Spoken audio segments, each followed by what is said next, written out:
Yeah, hi everyone, welcome to our channel. This is Abhishek from Global Visa Hub. Again, I'm here with my new video and today we'll discuss about Europe Study Visa.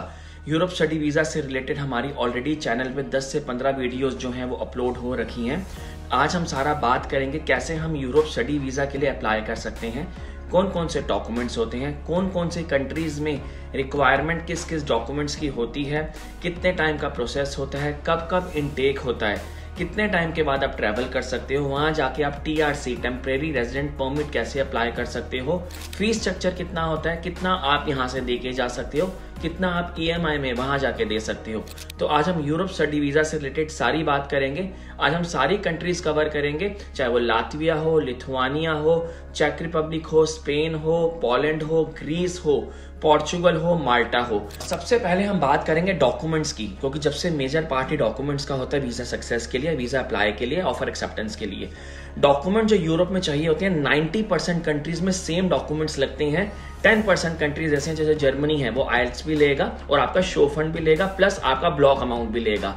कई countries ऐसी हैं जो PCC भी लेती हैं, like Poland हो गया, Latvia हो गया, लिथुआनिया हो गया।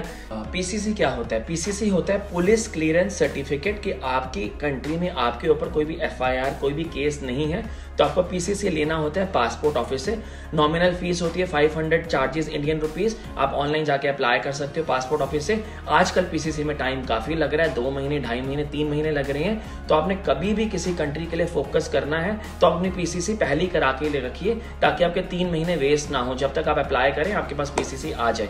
कई ऐसी कंट्रीज होती हैं जो अलग डॉक्यूमेंट्स रिक्वायर्ड करती हैं।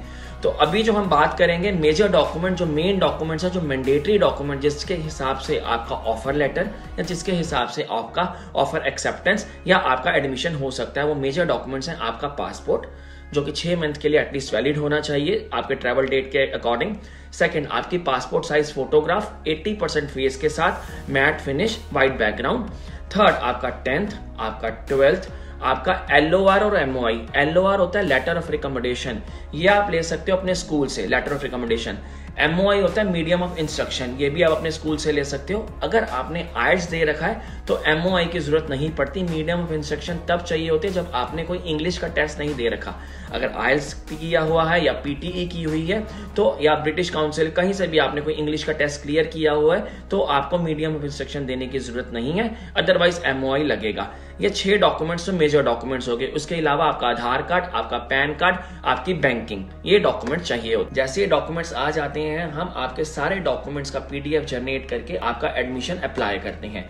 जिस भी कंट्री में आप जाना चाहते हैं, जिसमें हम ग्लोबल वीजा हब डील कर रहे हैं, आप उन कंट्रीज के बारे में चेक कर सकते हैं, उनके कोर्सेज देख सकते हैं, और आप जिस भी कोर्स के लिए आप अप्लाई करना चाहते हैं, आपकी पूरी फाइल जनरेट होती है और हम कॉलेज को सेंड करते हैं। डॉक्यूमेंट जो आप हमें सेंड करते हैं वो कैम स्कैनर से नहीं सेंड करते, ना ही आप फोन की फोटो खींच के मुझे सेंड करते हैं। आप एक प्रॉपर प्रोफेशनल तरीके से बाहर स्कैनर से, प्रोफेशनल स्कैनर से पूरे डॉक्यूमेंट्स, क्लियर डॉक्यूमेंट्स आप सेंड करते हैं, ताकि एक एक चीज क्लियर हो, कुछ भी ब्लर ना हो। जैसे वो डॉक्यूमेंट्स आते हैं आपका ऑफर लेटर अप्लाई होता है। कॉलेज 7 से 8 दिन लेता है। हो सकता है कई कॉलेज आपका इंटरव्यू लें, कई बारी आपका टेलीफोनिक राउंड होता है या फिर जूम पे राउंड होता है या गूगल मीट पे राउंड होता है। आपकी कम्युनिकेशन स्किल्स चेक की जाती हैं। उस 6 से 7 दिन में आपका केस मैनेजर आपको पूरा गाइड करता है कि आपने कैसे कैसे बात करनी है, क्या क्या आपने बोलना है और क्या क्या क्वेश्चन वो आपसे कर सकते हैं। आपकी पूरी प्रिपरेशन कराई जाती है ग्लोबल वीजा हब टीम के through. As soon as you will clear your interview, college will send the offer letter. अभी तक हमने बात करी एडमिशन प्रोसेस की, अब हम बात करेंगे इनटेक्स की, फीस स्ट्रक्चर की, अर्निंग की। सबसे पहले बात करते हैं इनटेक्स की। कब कब इनटेक्स होते हैं? यूरोप में 80 to 90% कंट्रीज में जो इनटेक्स होते हैं वो होते हैं जनवरी में एंड सितंबर में। अब कई ऐसी कंट्रीज हैं जो 3 मंथ्स के बाद भी इनटेक्स जो है वो कर रही हैं, लाइक माल्टा में हर 3 मंथ्स बाद, 90 डेज बाद या 120 डेज बाद, 4 मंथ्स बाद आपका इनटेक होता है। लाइक एक साल में 3 इनटेक होते हैं। तो अब अगर हम करें बात एडमिशन की, कि एडमिशन के बाद जब ऑफर लेटर आपके पास आपका आ गया तो उसके बाद का नेक्स्ट स्टेप क्या है? उसके बाद का नेक्स्ट स्टेप है, कई कॉलेजेस ऐसे होते हैं जो आपको, कई कंट्रीज के कॉलेजेस कहते हैं कि हमारी 50% फीस आप अभी भरिए, 50% वीजा आने के बाद भरिए। 50% फीस आपको पे करनी होती है। आपका ऑफर लेटर आपके पास आता है, ऑफर लेटर में कॉलेज की डिटेल्स होती हैं, उस कॉलेज में आपको अपनी 50% फीस पे करनी होती है। जैसे आप 50% फीस अपनी पे करते हो, कॉलेज आपके साथ फाइनल एक्सेप्टेंस लेटर शेयर कर देता है। हफ्ते या 10 दिन के अंदर अंदर आपके पास सारे वीजा डॉक्यूमेंट सेंड कर देता है, कॉन्ट्रैक्ट लेटर सेंड कर देता है, इन्विटेशन लेटर सेंड कर देता है। That depends on university, colleges and institute. ये सारे डॉक्यूमेंट्स बहुत ही ज़्यादा इंपॉर्टेंट होते हैं जब आप अपनी फाइल सबमिट करने जाते हो, चाहे आप VFS में जाओ, चाहे आप एम्बेसी में जाओ, तो ये सारे डॉक्यूमेंट्स बड़े रिक्वायर्ड होते हैं। अब हम बात करते हैं अर्निंग्स की। अर्निंग्स हर कंट्री में अलग अलग डिपेंड करती है। लाइक अगर मैं बात करूं माल्टा की, माल्टा में बच्चा फर्स्ट 3 मंथ्स अर्निंग करना थोड़ा सा टफ होता है बिकॉज TRC कार्ड को 3 महीने लगते हैं। तो स्टार्टिंग में बच्चा कैश पे काम करता है, थोड़ा बहुत खर्चा निकालता है, उसके बाद वो 1000, 1200, 1500 तक अर्न कर लेता है, 1500 यूरो तक, depend on the com skills, depend on the experience, depend on his और हर कैलिबर। उसके बाद बात करते हैं लातविया, लिथुआनिया, चेक रिपब्लिक की। लातविया, लिथुआनिया, चेक रिपब्लिक, इन कंट्रीज में भी अर्निंग जो होती हैं वो 700 यूरो से स्टार्ट होकर 1000 यूरो तक जाती हैं। That again depend on your experience and your com skills. अब बात करते हैं जर्मनी, फ्रांस की। यहाँ पे अर्निंग्स अच्छी होती हैं। यहाँ पे आप स्टडी के साथ जो अर्न करते हो वो अच्छा 1500 से अबव भी बच्चे अर्न करते हैं, कई बच्चे 2-2 हज़ार भी अर्न करते हैं। 2-2 हज़ार यूरोस की मैं बात कर रहा हूँ, तो अच्छा अर्न करते हैं। ये अर्निंग्स की बात है। हर यूरोपियन कंट्री में अपने अपने हिसाब से, अपने अपनी इकोनॉमी के हिसाब से अर्निंग्स हैं। क्वेश्चंस आते हैं कि after study what we have to do. See that depends on your course. क्या होता है 80 to 90% कोर्सेज में जब आप किसी कोर्स को करने जा रहे होते हो, अगर बैचलर्स करने जा रहे होते हो, तो 1 साल या 2 साल, depends on college and cities, कि आपको 1 साल या 2 साल का पोस्ट स्टडी वर्क परमिट मिलता है कि आपने एक स्टडी कंप्लीट कर ली, 1 साल अब आप अपना जॉब ढूंढिए, अपना एम्प्लॉय ढूंढिए और अपना TRC, temporary resident card apply कीजिए, ताकि आप यहाँ पे आगे सिटीजन या PR के लिए अप्लाई कर सकें। आपको 1 साल का टाइम मिलता है। जैसे आप माल्टा में जाते हो तो 6 महीने का टाइम मिलता है कोर्स खत्म करने के बाद। आप लातविया में जाते हो तो बैचलर्स के लिए 1 साल का मिलता है, मास्टर्स के लिए भी सेम टाइम का मिलता है। ये डिपेंड करता है कंट्रीज पे, आप किस कंट्री में जा रहे हो। जिस भी कंट्री में आप स्टडी करने के लिए जाओगे, एक स्टडी के बाद कुछ ड्यूरेशन आपको दी जाएगी। अगर आप डिप्लोमा पे जा रहे हो, एडवांस डिप्लोमा में जा रहे हो, PG पे जा रहे हो, बैचलर्स पे जा रहे हो, मास्टर्स पे जा रहे हो, दैट डिपेंड्स ऑन यू कि आप कौन सा कोर्स करने जा रहे हो। पर आपको एक ड्यूरेशन मिलेगी कि आप स्टडी के बाद ये ड्यूरेशन दी गई है, इस ड्यूरेशन में अपनी जॉब सर्च कीजिए।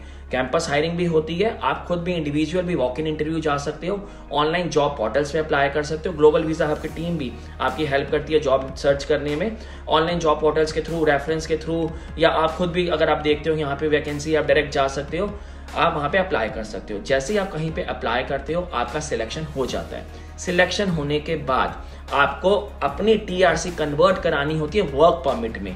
एक और बहुत इंपॉर्टेंट बात मैं करना चाहूंगा, कोई भी स्टूडेंट चाहे वो किसी भी कंट्री में स्टडी वीजा कर रहा है यूरोप में, अगर वो चाहता है कि मेरे पास अब TRC की ड्यूरेशन कम है, या मैं कंट्री चेंज करना चाहता हूँ, या मैं जल्दी अपना कार्ड लेना चाहता हूँ ताकि मेरे पास कार्ड जल्दी आए और आगे मैं सिटीजनशिप के लिए, PR के लिए जल्दी अप्लाई कर सकूँ, तो आप पोर्चुगल में भी अपनी फाइल को लॉक कर सकते हैं। पोर्चुगल में भी जॉब सर्च कर सकते हैं।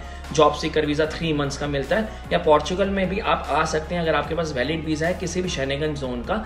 यहाँ पे आके हमारे पास लीगल लॉयर्स हैं, इमिग्रेशन लॉयर्स हैं, जो आपका NIF में गारंटी दे सकते हैं, आपका NIF अप्लाई कर सकते हैं, आपका सोशल कार्ड अप्लाई कर सकते हैं, आपकी फाइल लॉक कर सकते हैं सापा में, और आपके पूरे डॉक्यूमेंट जो हैं वो आपको हेल्प कर सकते हैं कैसे कैसे आप डॉक्यूमेंट्स बनवा सकते हो। इसके लिए लीगल तरीके से काम कैसे होता है, आप यहाँ पे आते हैं, आप अपना NIF अप्लाई करते हैं, सोशल अप्लाई करते हैं और जॉब ढूंढते हैं। जॉब 1.5-2 महीने में आराम से आपको मिल जाती है अगर अच्छी कॉम स्किल्स हैं तो। आपको जब TRC है, कॉम स्किल्स है, आपको जॉब मिल गई, कॉन्ट्रैक्ट मिल गया।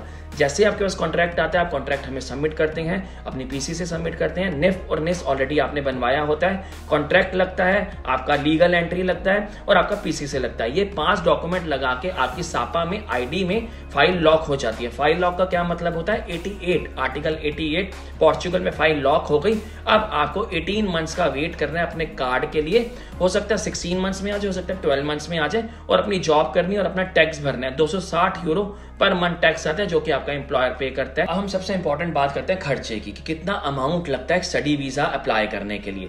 देखिए, स्टडी वीजा आप चाहे किसी भी कंट्री का अप्लाई कीजिए, कोई भी कोर्स अप्लाई कीजिए, hospitality, supply chain management, HR, data science, cyber security, engineering, कोई भी कोर्स अप्लाई कीजिए, दैट डिपेंड्स ऑन यू। वो फीस डिपेंड करती है उस पर्टिकुलर कोर्स पे। नॉर्मली यूरोप में जो स्टडी वीजा का खर्चा आता है वो 4,500 यूरो से 10,000 यूरो तक आता है। 4,500 यूरो हो गया 4 लाख, 10,000 यूरो हो गया 9 लाख रुपए। 4 लाख से 9 लाख रुपए के आसपास का खर्चा आता है। वो डिपेंड करता है आप कौन सी कंट्री में जा रहे हो, वो डिपेंड करता है आप कौन से कोर्स पे जा रहे हो, वो डिपेंड करता है आप कितने टाइम के ड्यूरेशन लेके उस कोर्स के लिए जा रहे हो, डिप्लोमा पे, एडवांस डिप्लोमा में, PG पे, बैचलर्स पे या मास्टर पे। फीस उस पर डिपेंड करती है। फीस पार्ट पेमेंट्स में दे सकते हो, 50% पहले दे सकते हो, 50% कॉलेज को वीजा आने के बाद दे सकते हो। ये यूरोप स्टडी वीज़ा से रिलेटेड मैंने कोशिश की है कि मैंने सारी डिटेल्स शेयर की है अपने सारे व्यूअर्स के साथ, क्लाइंट्स के साथ। मुझे काफ़ी मैसेज आते थे कि हम स्टडी वीज़ा अगर यूरोप में अप्लाई करना चाहते हैं तो कैसे किया जाए।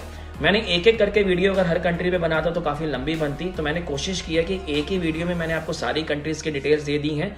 कई कंट्रीज़ जैसे पीसीसी लेती हैं, कई कंट्रीज़ नहीं लेती, कई कंट्रीज़ शो फंड में ज़्यादा मांगती हैं, कई शो फंड कम मांगती हैं, कई कंट्रीज़ कहती हैं कि हमें ITR चाहिए, हमें ब्लॉक अमाउंट चाहिए, कई कंट्रीज़ कहती हैं नहीं चाहिए। ये सारी डिटेल्स आप हमसे नीचे दिए नंबर पर ले सकते हो और मोर डिटेल्स भी आप हमसे ले सकते हो। Thank you very much.